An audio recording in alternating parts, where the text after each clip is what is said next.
Walk Beyond 2040, and welcome to a very special edition of the Progressive Rock and Metal album review series. And today I am going to be taking a look at the short and impressive catalogue from one of the most legendary and iconic supergroups of all time in the progressive rock genre.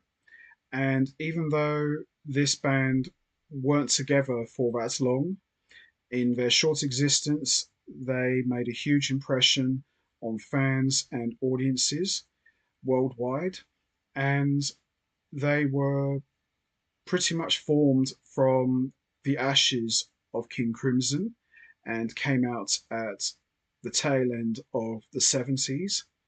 And they made some incredible music that was the perfect blend of progressive rock and jazz fusion, and it's a band that still gets talked about a lot to this day.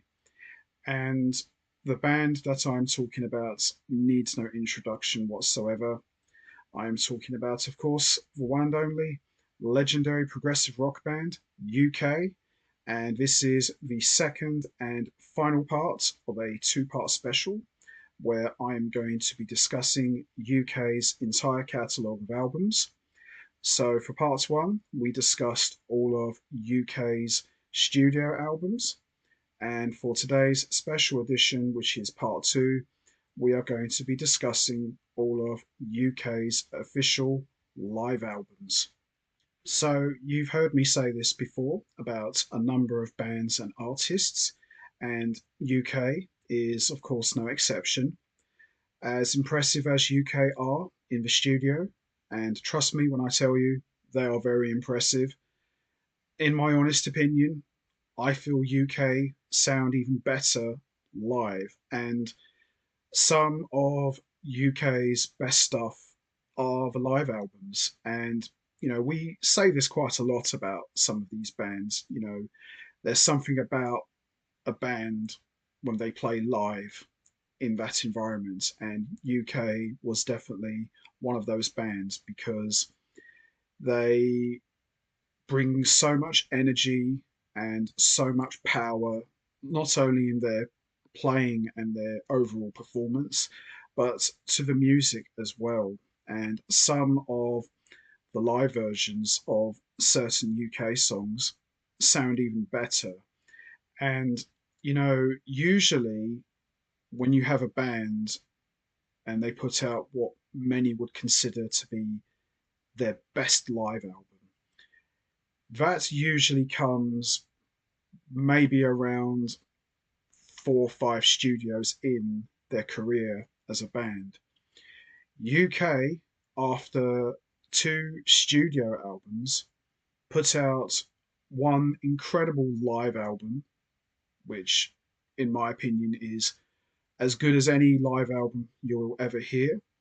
And then many years later, they put out a couple of more, which sound even equally as good as their first one that they put out years earlier. And as someone who has seen UK on 2 occasions, they were some of the best shows I have ever seen. And they're as good as any prog gig you'll ever see because, as I said, lots of excellent playing, extended solos, top notch musicianship, you name it. UK give all of that to you and more, and they don't disappoint. And UK, even though they didn't last long as a band, they knew how to put on a show as good as any of the big named acts out there. UK showed that they can hang with the big boys and deliver a live performance like no one else can.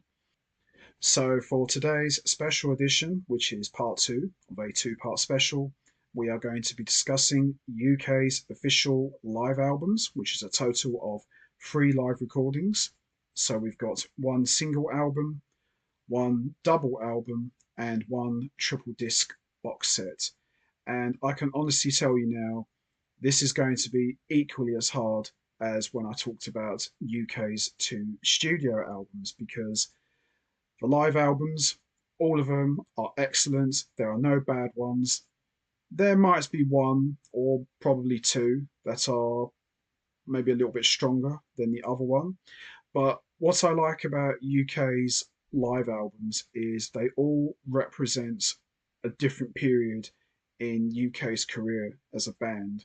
And the music, of course, as you'd expect from UK, is excellent and second to none. And like I said earlier, there's so much energy and so much power in UK's live albums. It almost makes you feel like you're actually there watching these guys in person playing in front of you. That's how good these albums sound. And you can't go wrong with any of these UK live albums. Any of these could be a number one or an all time favourite, and they're all good. That's what makes this so hard. So, we're going to start with the first live album, and this one came out in 1979, and this one is called Night After Night. So, Night After Night features the three-piece incarnation of UK.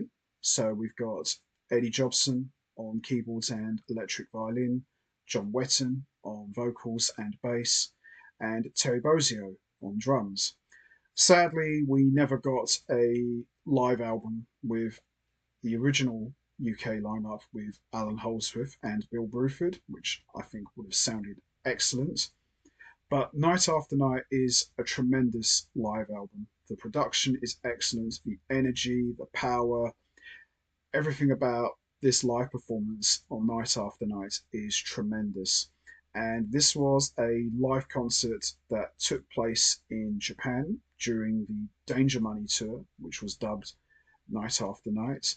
And as great as UK's Danger Money material sounded in the studio, they take on a new life on the live stage, and there's so much rawness and such a muscular feel to the music, which I've always said that this incarnation of UK was pretty much like ELP on steroids because they just sound so big and so massive.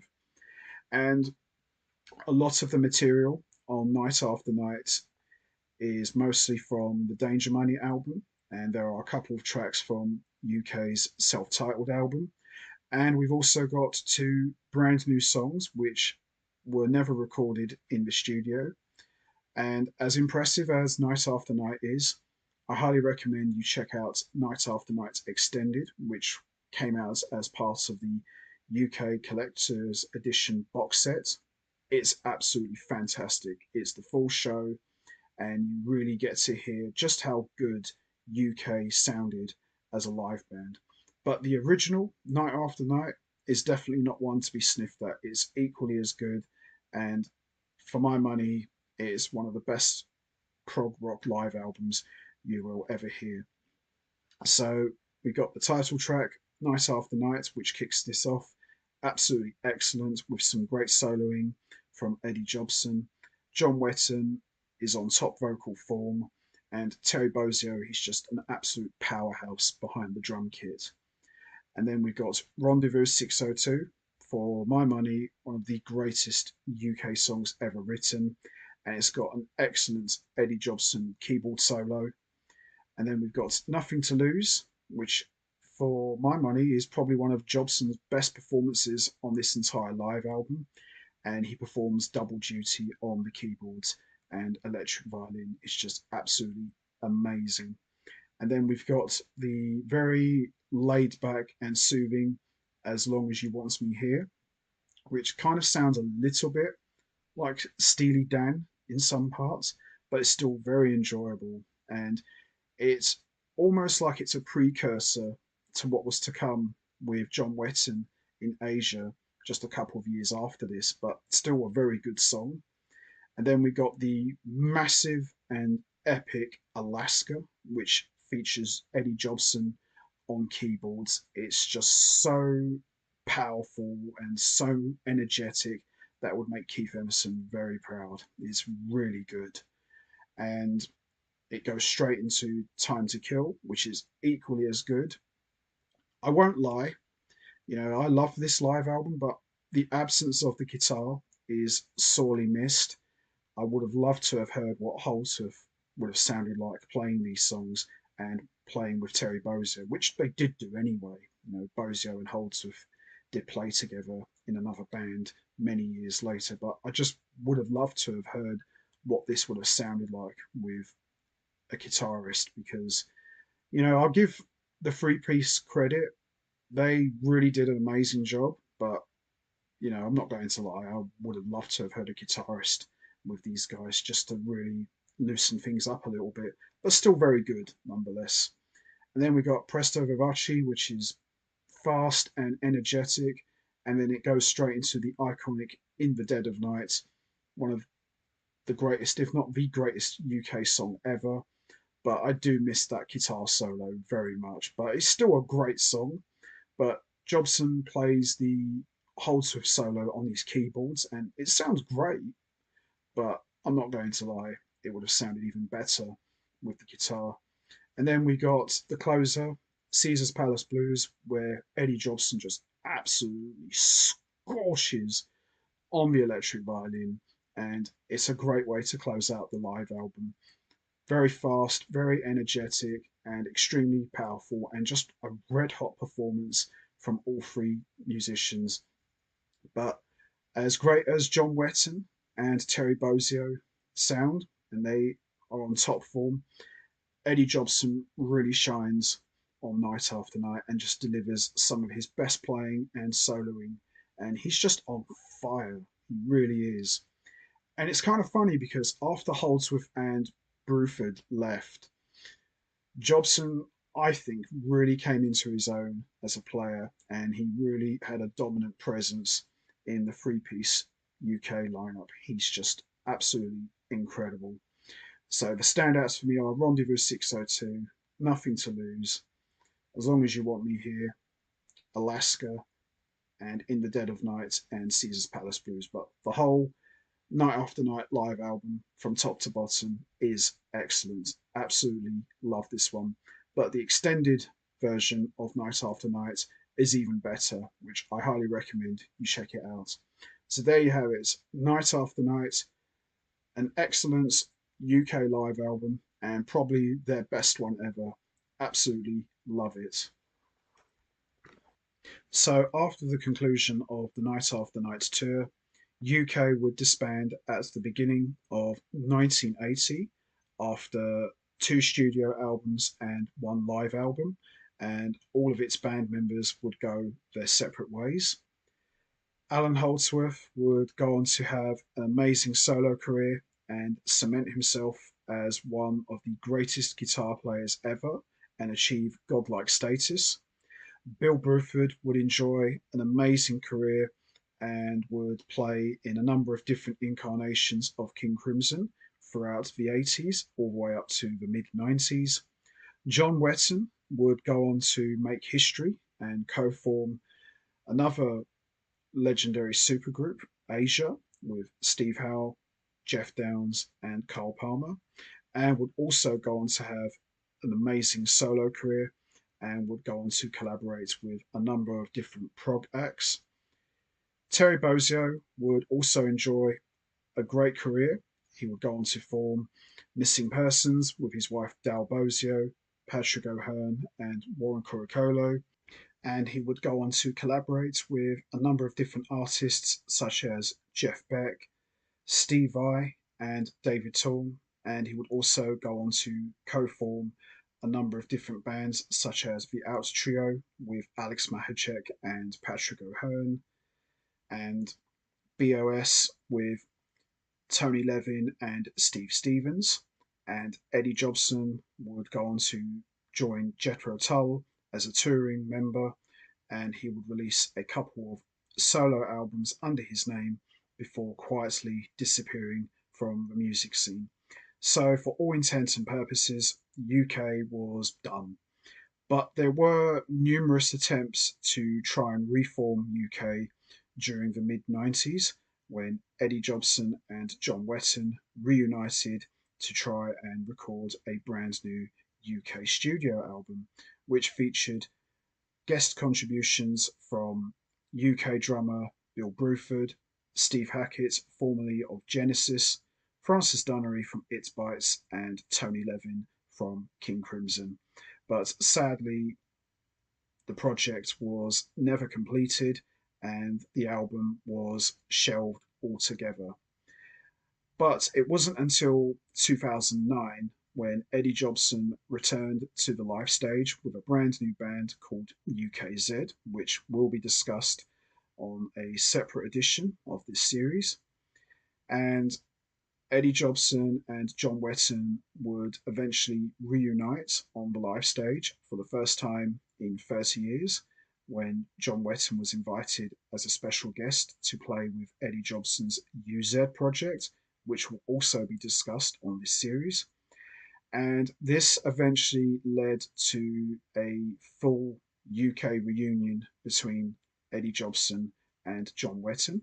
And this will see the birth of a brand new UK lineup comprised of Eddie Jobson, John Wetton, and UKZ members drummer Marco Miniman and guitarist Alex Mahacek. And they would release a couple of live albums during this time. And we move on to the next live album, and this one came out in 2013, and it's a double album, and this one is called Reunion Live in Tokyo. So this features a great live performance from the brand new UK lineup comprised of Eddie Jobson, John Wetton, Marco Miniman, and Alex Mahacek. And this lineup, for my money, was definitely a true successor to the original incarnation with Holdsworth and Bruford. Marco Miniman does a fantastic job playing the drum parts of both Terry Bozzio and Bill Bruford, but still staying true to himself. And Alex Mahacek is a fantastic guitar player. He does an excellent job playing both the Holdsworth and Fripp parts, but still sounding like himself. And it's one thing to try and follow Holdsworth, but to try and follow Fripp, that's a daunting challenge in itself. But Mahacek shows no fear and does a very good job. And the same with Marco Miniman as well. It's bad enough trying to follow Bill Bruford, but to try and follow Bill Bruford and Terry Bozzio, two iconic UK drummers, isn't funny. But Marco Miniman, just like Mahacek, he does an excellent job. And the lineup of Jobson, Wetton, Miniman, and Mahacek, they just sound incredibly tight. So Reunion Live in Tokyo features a live performance that took place in Japan in 2011, and this was the first time that Jobson and Wetton had recorded and released an album under the UK banner, and they don't disappoint. So, a lot of the material that's featured is mostly from UK's self titled album. There are a couple of tracks from the Danger Money album, and as a nice little bonus treat, we get a nice couple of King Crimson songs, and we get to actually hear Eddie Jobson play the red material. And I've always tried to imagine what King Crimson would have sounded like if Eddie Jobson was in the band. So my wish fulfillment comes true here, and he just absolutely knocks it right out of the park and just scorches on the red material. And we've also got the first ever live recorded debut of Nevermore. Now, Nevermore was a track that was on UK's self titled album, but the original lineup never ever played it live. So to actually hear UK play this song for the first time is just incredible. And Alex Mahacek does a great job playing the Holdsworth parts, but still staying true to his own playing. Incredible stuff. And the solo at the end just chills. So the standouts for me on disc one is In the Dead of Night, By the Light of Day, Danger Money, 30 Years, and Starless. And the standouts for me on disc two are got Nevermore, One More Red Nightmare, The Only Thing She Needs, and a great stripped down version of Rendezvous 602 with Jobson playing piano and John Wetton providing just vocals. So it's a nice little piano and vocal duet. And what a great way to close out an unbelievable UK live performance. So there you have it. Reunion live in Tokyo. The only thing I would say about this live album, it's great, but the DVD features a great Marco Miniman drum solo, but unfortunately, it's not featured on the CD. So you really have to get both CD and DVD to get the full show. So it's only one track difference, but as great as the DVD sounds, I would say the CD sounds even better. So if you can find it, highly recommend you check it out. It's excellent. So there you have it. Reunion live in Tokyo. Excellent UK live album with a great mixture of UK and Danger Money material and some classic King Crimson Red material as well. Absolutely love it. Great live album. So we move on to the next live album, and this one came out in 2015, and it's a triple disc box set, and this one is called Curtain Call. So Curtain Call is a very special live performance that took place in Japan, and it's very special for one particular reason. It is the first and only time that UK's entire catalogue is performed in its entirety. So that includes both studio albums, a couple of the new songs from Night After Night live album, and one track that was never actually recorded officially in the studio. It was played live a couple of times by the three-piece lineup, and it also features a track from UK's first album, which also never got played live at all. So everything is here, and they don't leave anything behind. Anything you want, it's all here and then some. And what a band to have to play the entire UK catalogue. And this would be the first and only time such a unique concert took place. Never been done before, and sadly never to be repeated again. But what a one off special performance we got here. Don't get me wrong, I would have loved to have had Holter and Bruford back, or even Bozio back, but I think it's only fitting that we have this lineup: Jobson, Wetton, Miniman, and Mahacek, because they've proved themselves to be a worthy successor of the original UK lineup. So it makes sense from a modern perspective to have this incarnation play all of UK's entire catalogue. And Miniman and Mahacek have proven themselves to be excellent replacements for Bruford, Bozio, and Holdsworth, respectively.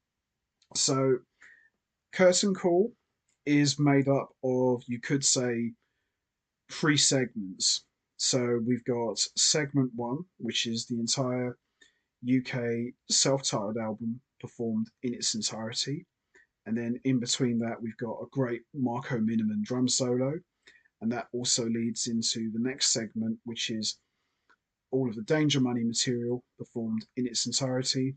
And then after that, we've got three songs which were never officially recorded in the studio, they were only played live, but all of it is excellent. So we'll just have a quick look. So,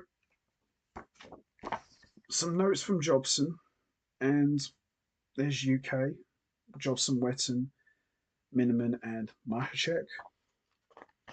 There's a little breakdown of each song, with Jobson providing his thoughts. The cool shot there of the band playing, and a little bit more of a breakdown of each track. But it's excellent stuff here. And there is Eddie Jobson. So it's a really good box set. As I said, you get pretty much value for money. So you get to hear the whole UK catalogue performed in its entirety. And I know UK did continue to do a few more final shows before calling it a day, but I think this would have been a great way to go out, just to play all of these songs in its entirety and also play some songs that never got played live. I think this would have been a great way to bookend the final chapter for UK as far as the reunion period is concerned. I would have loved to have heard a new album from this lineup, but I'm happy with what we got. But being the purist that I am, I would have loved to have heard some new material. I like to think there might be something in the vaults, but I think if there was, we would have heard it by now. But oh well, it is what it is. But this is a great performance, and the standouts for me are, of course, In the Dead of Night, By the Light of Day, 30 Years, Nevermore, and Mental Medication. First and only time this has ever been played live. Danger Money, Rendezvous 602, The Only Thing She Needs, and Carrying No Cross. Excellent stuff. And the standouts for me are Waiting for You and Night After Night. But great live performance from start to finish, and a cool treat to hear some never before played UK songs live. So doesn't get any better than that, and an excellent live performance. So there you have it, Curtain Call, tremendous stuff. Absolutely love it. So, which UK live album do I think is the best one? Well, as I said at the beginning, they're all different. They all have their own personality. They're all excellent. There's no bad live album, and you can't go wrong with any of these ones. Any of these could be a number one or an all-time favorite. They're so good, and they all represent different periods of UK's career as a band.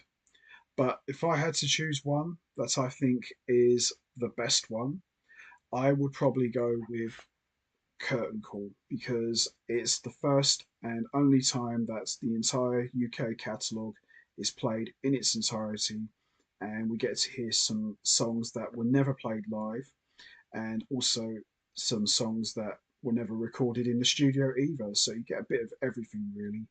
And Jobson, Wetton, Miniman, and Mahacek, they're all on top form.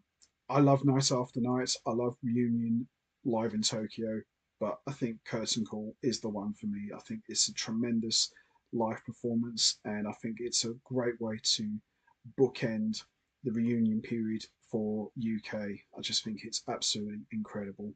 So there you have it. Curtain Call, for my money, the best UK live album as far as I'm concerned. Absolutely love this one. So that's going to be it from me. I'm going to wrap this up now. What's your favourite UK live album? Is it Night After Night, Reunion, Live in Tokyo, or Curtain Call? There's no right or wrong answer. We all have our favourite live albums. You know what to do, guys. Hit the like button, hit the subscribe button, leave your thoughts and comments down below, and I will see all of you next time for another edition of the Progressive Rock and Metal album review series. So until then, take care, everybody, and stay safe. And once again, as always, much appreciated. Thanks for listening.